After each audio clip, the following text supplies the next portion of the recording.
Good afternoon, Young County. I'm trying to talk about abatements with you guys. Don't hang up. Hear me out. I went back to 2008 and reviewed every abatement that Young County has done, along with the minutes that followed those abatements. Read everything. Terms, conditions, minutes, who voted for what, blah, blah, blah, blah.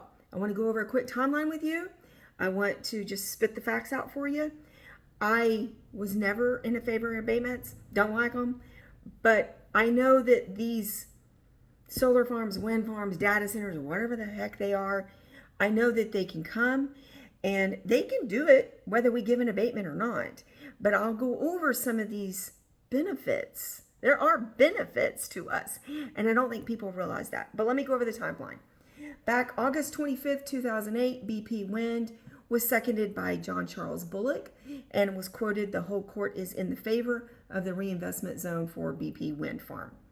Back June 8th of 2009, the Senate Wind Farm was seconded by Bullock. And then also a fun note, PV spoke on how expensive it is to repair the old jail building. But we'll open that can of worms on another video, not this one. On November 15th, 2010, Senate Wind Farm, 2 reinvestment zones were passed unanimously.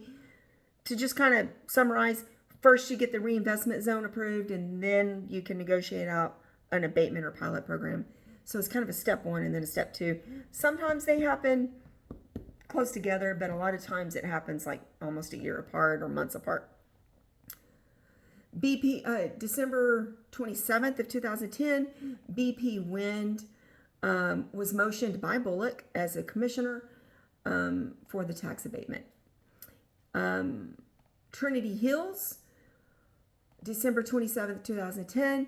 Trinity Hills, PV actually abstained from that one because he had a conflict. So he's not the first judge that we've had conflicts with some of these things. And PV's my favorite judge. I loved him. Senate, I thought he did a great job. July 11th, 2011. I love that date. It's the date my company started, 7/11/2011. The Senate Wind Farm was finalized.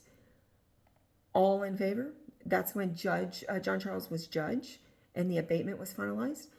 Belltown carried on April 22nd of 2019, carried all 5 members of court for reinvestment. And then on June 10th of 2019, Belltown carried all 5 in favor for the abatement. Young Wind on April 26, 2021, carried all 5 for reinvestment. The hydrogen plant, March 28th, 2022, it was motioned by Bullock and approved. Then we get into February 24th of 2025, over a year ago, 13 months ago.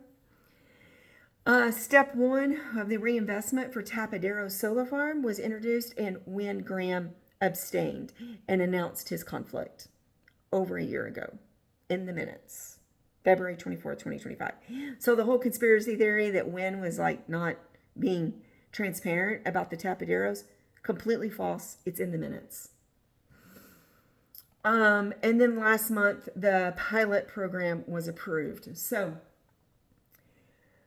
I want to say that John Charles Bullock has been quoted in his, and the reason I'm kind of salty about this is because I didn't like abatements when he was in office.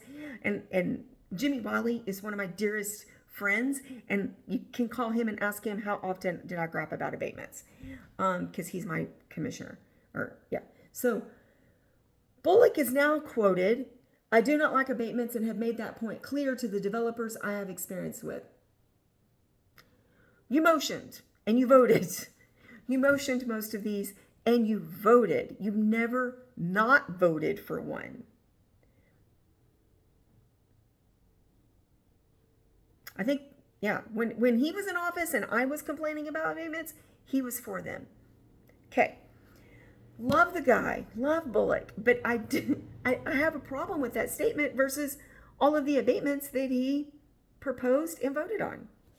So I got into the terms and conditions of the abatements, right?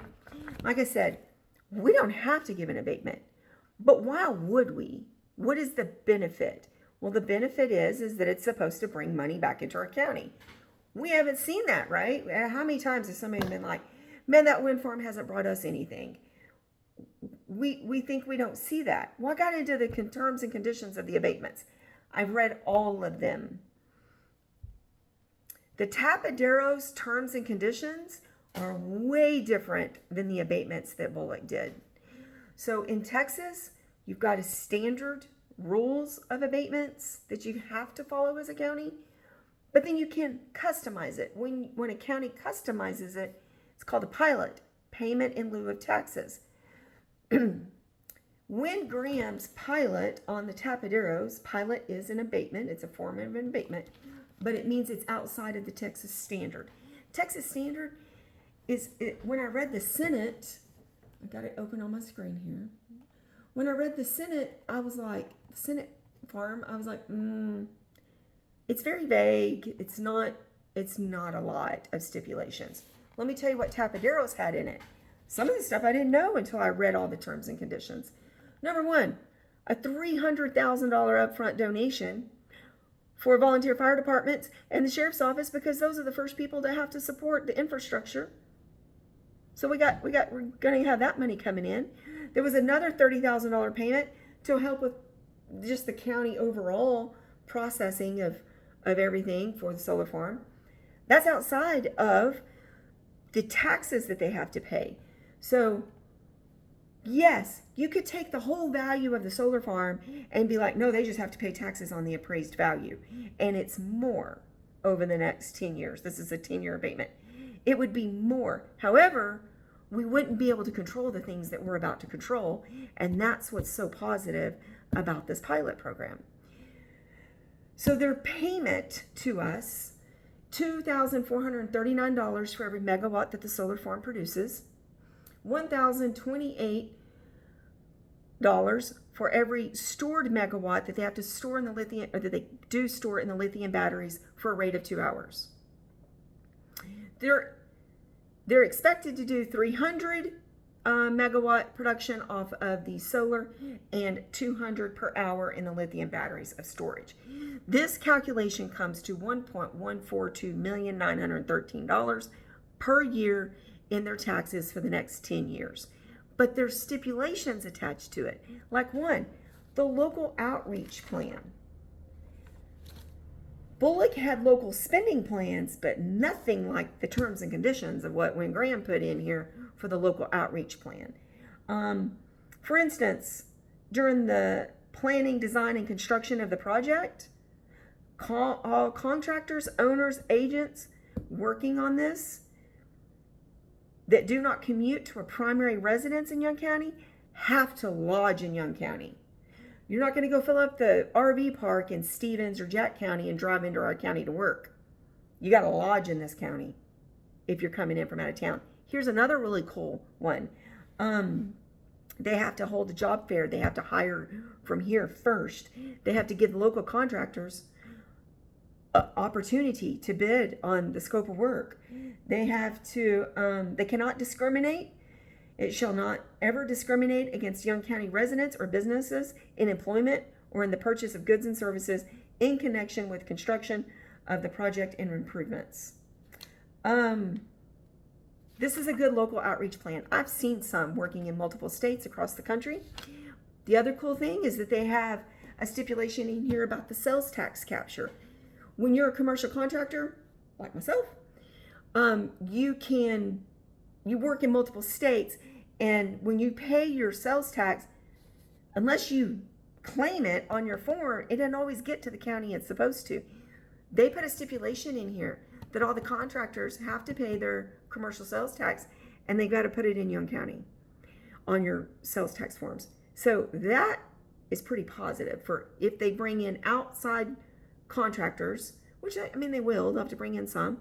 They bring in outside contractors, yes, we're going to capture that sales tax. Awesome idea. Another one I liked that I had personally brought up to Jamie Wally, and I'm not taking credit for this being in there, but I did bring it up to him. We worked a commercial roof in Arizona where a solar panel system had caught fire and burned the roof, and we had to go clean it all up and restore it. It was pretty nasty. And decommissioning of those solar panels is what we had to do. So I asked him to put a decommissioning stipulation in this abatement program that they have to agree to, so that we don't just get junk. It is in here that they have to restore everything back to its natural habitat, and the decommissioning plan is pretty strict and follows state laws that they have to put everything back the way it was after they're done. I liked that idea. Let's see what else was in there that I liked. By the way, Title 6, Chapter 302 of the Texas Utility Code is where you can find information on decommissioning. We talked about the donation. We talked about, they have to be done. They have to be ready to roll by 2028 or it's canceled. That's something I don't see in these other abatements with Bullock. I don't see Bullock's abatements holding these infrastructures that are coming in, holding their feet to the fire. So guys, what I'm trying to say is Bullock's words are not what Bullock did all of those years in court. And his terms and conditions and his knowledge of negotiating terms and conditions are not to the level of what I'm seeing in the Tapaderos program. I reached out to Mr. Tommy Donnell. I respect him. I don't align with his valuations. I'm not seeing that. I see the benefit of over the next 10 years of 1.1 million over the next 10 years every year. I see that being positive for Young County. I asked Mr. Donnell if he did research on every abatement, and he said no, he only researched the Tapaderos. So guys, I think this, just because everything is so hot right now this year because of this runoff election and everyone's just kind of like I don't even know if Bullock would have ran if it wasn't for this. I mean, it is a good thing for Young County, and I'm sorry it's making some people mad, but it is. There are really good control measures put into place for that solar farm. I love you guys. If anybody wants the information that I'm reading, I did not make any of this up. It's all facts out of the court documents. And if you want copies of it emailed, message me your email. I'll have my office send it to you. It's a good thing. I love you guys. I'm sorry this was 12 daggum minutes. I just wanted to let you know what I was researching. And I've read every abatement, every court minutes. And yeah, my next research is all about budgets over the next, since 2011. All right. Have a great day. Bye.